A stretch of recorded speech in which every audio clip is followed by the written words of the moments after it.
Hello អ្នកនរគ្នាថ្ងៃនេះមានមង្ឃុតជាមួយស្ករសខ្ញុំខ្លាចដែរខ្លាចញ៉ាំពុលប៉ុន្តែខ្ញុំបានឃើញpage ម្ចាស់ page បង Organic Beauty គាត់ប្តីគាត់ញ៉ាំមង្ឃុតជាមួយស្ករសអត់ពុលផង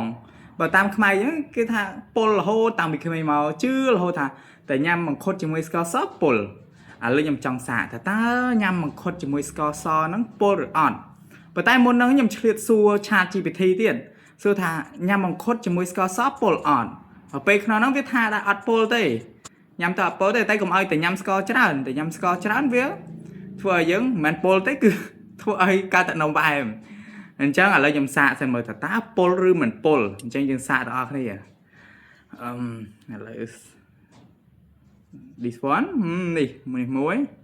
នេះស្ករសមែនតើណាអ្នកនរគ្នាអាចមើលបានបើពុលអីជួយខ្ញុំផងណាសាកសិនបើខ្ញុំចិត្តឲ្យសាកយ៉ាងណា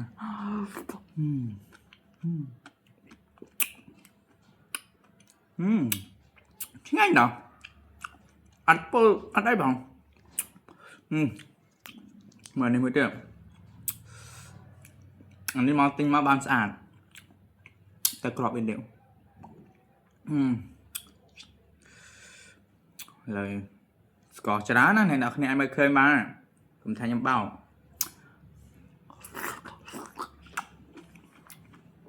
អត់មានកាត់តអីណាមិនចាណា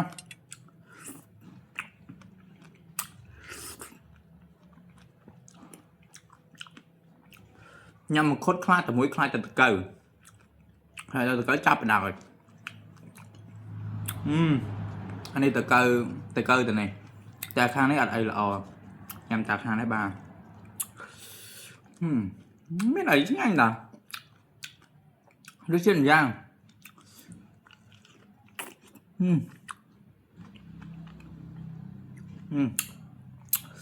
ណានេះតិច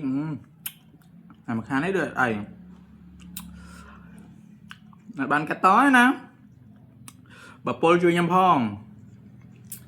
បើពុលផ្ដឹងពេកបង Organic Beauty ហើយគាត់នាំខ្ញុំគាត់ញ៉ាំមុនអញ្ចឹងយើងសាកតាមក្រោយគាត់អានេះស្អុយមួយខាងនេះតែខាងនេះល្អញ៉ាំសាកញ៉ាំ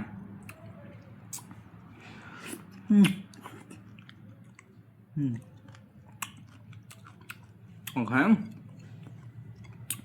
ដល់នេះម្ដងនេះគ្រាន់បើស្អាតដែរដល់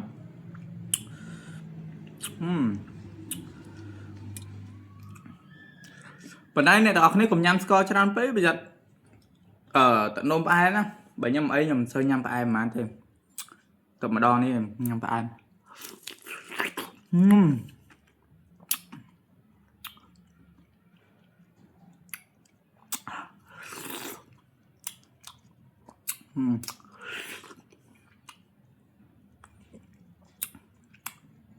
ហើយបើបងស្រីបើសិនខ្ញុំនិយាយបកាយបកាលើសលោកអីសុំគុំបកាយបកាំងសូមអធិស្ឋានផងនេះស្អុយខាងនេះមិនអីទេខាងនេះមិនអីញ៉ាំខាងនេះ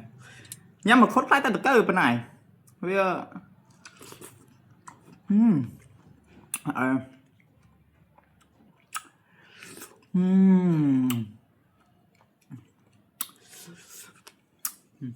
ខ្ញុំជូនពរឲ្យខ្លួនឯងខ្ញុំម្ដងទៀត